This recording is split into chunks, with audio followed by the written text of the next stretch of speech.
Catus Maximus here. This time, a simple little reviewish video. This time of the LumberLok plate vise. I actually did a video a little earlier about the Tri-Vise, the triangular kind of general purpose vise. This one does 2x4s, 4x4s, 2x6s, and a variety of round stock for conduit and tubing and that kind of thing. Struts for shelving units and,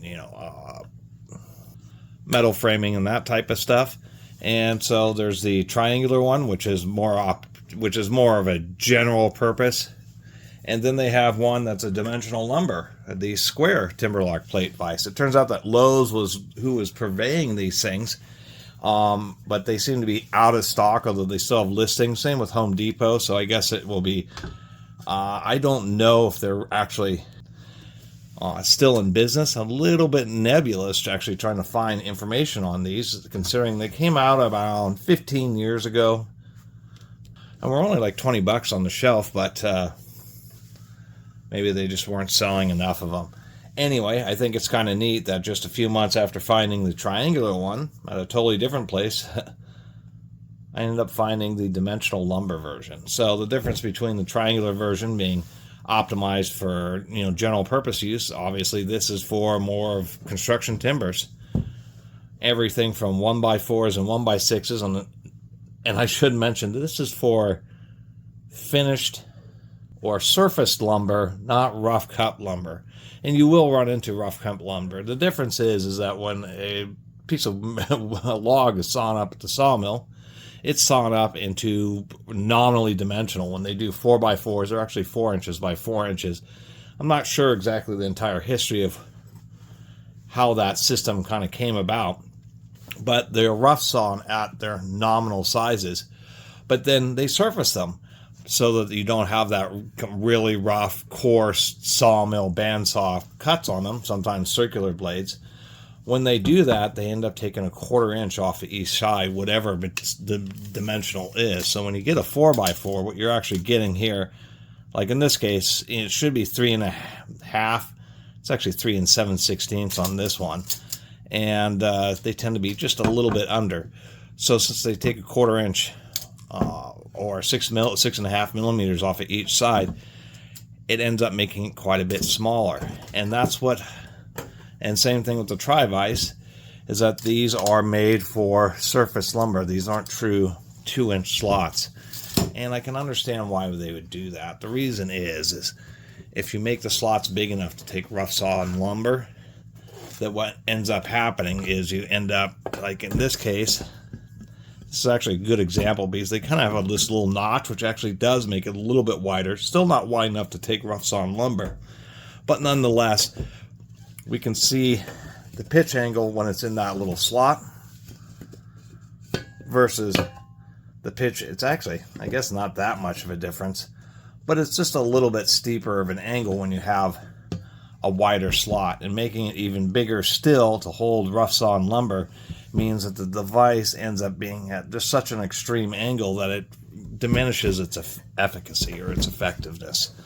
So they had to make a choice, and I guess one thing would have been nice is if they would have had two versions of this, a nominal rough sawn size as well as a surface lumber, as in the case of this. But besides that, surprisingly enough, many years ago, a decade ago, some pretty big tool review YouTubers have done reviews on these, and they're actually not too bad. It turns out that if you try to use two of them, then you can end up getting into this kind of a rocking motion because they have a flat surface. But using one of them with a piece of lumber actually ends up just being pretty stable. They pretty much tell you to run it this way, towed towards the end of the material that you're going to cut off. And that's because it runs at a steeper angle and provides you more triangulation this way. You can actually run it this way, but what ends up happening is it ends up being pretty vertical and is more likely to shift around. So that's why it's recommended not to run it in this position, although there may be some situations where you can, especially if you're just paying attention to it and putting your force kind of this way. Otherwise, it's nice because you can just put your foot on it or hold it with your hand. You actually have the mass, 5 pounds of steel or something. You don't want to stand on these, particularly this one, just because there are some pretty thin cross sections here.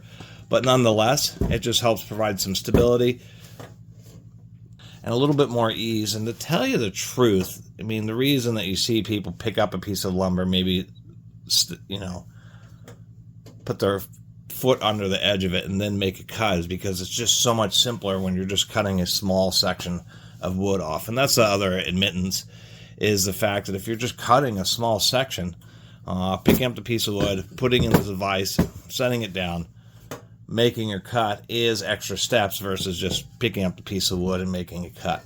And in the case of a 4x4, most likely you're not using a big old 10-inch saw where you can cut through a 4x4 in one pass, or using some type of, usually a 7¼ inch 185 millimeter saw, which only makes it a little more than halfway through. So you got to make your cut and then rotate around so that you can actually cut off in the instance of a 4x4. And that's where, even though a plate vise is neat, if you actually are trying to cut 4x4s, you're rarely going to be using it. But you're going to make a cut, pull it out, rotate the thing, put it back in there, and make another cut. Now, for people who have a little bit less experience, or just maybe aren't as confident with the saw handling and material cutting, their saw handling, material cutting skills, then yeah, that extra few steps just to have a bit more safety and security, absolutely. But in a more production environment, where this kind of comes into its own, is where you have a big piece of off-fall. If you have a 10-foot piece of lumber and you need to cut 4 feet off of it, once you start having a big overhang, then it becomes more difficult to just pick up and kind of handle. And obviously, when it comes to the 2x lumber, you can just make one pass, so you don't have to worry about that kind of rotation thing. The other caveat is, since it goes up to a 4x8, those get pretty heavy. And those are a little bit more unwieldy to make a cut and then just roll over. In that situation, you may also want to use the plate vise. Other than that, there are some productivity hacks that can be done with this, such as, since this is such a big slot, you can't put a single 4x4 in there, and it kind of helps it stay centered with the little notch. But you can put 2 4x4s side by side, make one cut across, and then rotate them and make another cut, so you can do gang cutting. You can put 4 2x4s in here for the same thing, so you can gain some efficiency through gang cutting. Also, if you're doing siding, it may or may not help in that situation, but at least it's an option. Now, besides it being steel and pretty heavy, it seems pretty heavy duty. They do stamp their name on it, but everything else is silk screened. And really, I'm the opinion, I'm not a big fan of silk screening, because of course it wears off easily, and I'd rather have it, to tell you the truth, I'd rather have them stamp the sizing. Secondly, having a ruler on it seems just a little bit pointless, to tell you the truth. And I would have gotten rid of that silk screening and stamped in the sizes. But once again, it's not a big deal, because it's not like it's going to be pretty obvious what slot you're going to use with what piece of material. And this does accept a wide variety, everything from, they even have a little notch here for 2x2s, all the way up through 2x12s and 4x8s. So I would think, when these are on the shelf, they're $20 a piece, just normal retail. Getting both of these actually would be pretty worthy. And to tell you the truth, the triangular one that accepts round stock is actually much more useful, because round stock is much easier to control than stock that's square or rectangular. And so the triangular one makes a pretty big difference there, once again, with all sorts of pipe, landscape, irrigation, drain piping, plumbers, that type of stuff. Definitely can help out, particularly because it's round, also because the material is round, that you can rotate it and make a continuous cut pretty easily. But there are certainly situations where I could see, this kind of being handy in the same way. And to tell you the truth, you certainly can put tubular material in these slots and, put a bunch of, you could gang up 6 pieces of 2-inch tubing, or be 1.5-inch tubing, and the big 2x12 slot, and you gain some productivity that way. But I kind of like the idea of it. You know, the other issue is if you are putting your foot down to really hold the material, there is mentions that if you're using finished lumber or knot free, that, you know, since it is steel, it can leave a bit of a notch or a bit of an indentation on the material. So you want to be careful of that. Anyway, I think these are kind of a neat idea. And I think, you know, for what they're selling them for, we're a good addition to the shop, because once you kind of have these things available, then you might find that you use them more often than you would normally, or initially might think you'd use it, just because it's available and it's handy.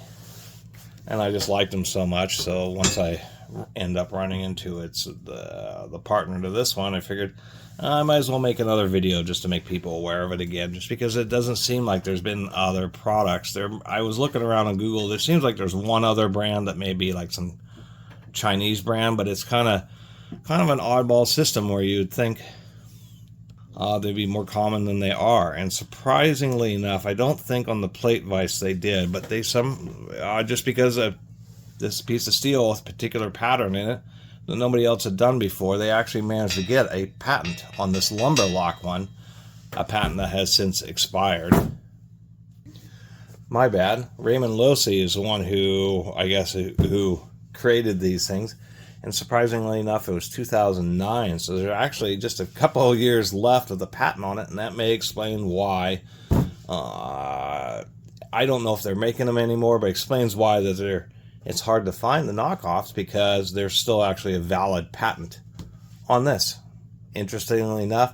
And second thing, that's right, late 2000s. And this kind of seems like the kind of unbelievable thing that you think would have been invented in the early, the late 1800s to early 1900s. I mean, it's a piece of metal with holes in it that helps hold lumber. It's a pretty simple device, but it just goes to show that sometimes some designs just kind of, escape the ideas of general population. So it's always worthy to, at least if you have an idea, to maybe spend the time to write it down and do a little bit of looking around through patents to see maybe if what you have is actually unique enough. I actually met somebody once, a long time ago, 15 years ago, that got a patent for something related to bicycles. I don't know if it was ever produced, but he did sell it for, he said a good amount of money to some bicycle manufacturer. And he was surprised. He was surprised he got the patent, and he was surprised he was able to get some money out of it. He never produced a product, but was able to sell the rights to it, or ownership of it. Anyway, so that's it. The patented LumberLok plate vise. The rectangular brother to the good old Tri-Vise. And apparently they made another type of product, which was a 5-gallon bucket holder, so that you can mix mortar and concrete and that type of stuff. I also forgot to mention that they also advertise using these to basically hold anything, whether you're doing drilling, welding, etc. They don't have to exclusively be used with just lumber. Anyway, thanks for watching. See you next time.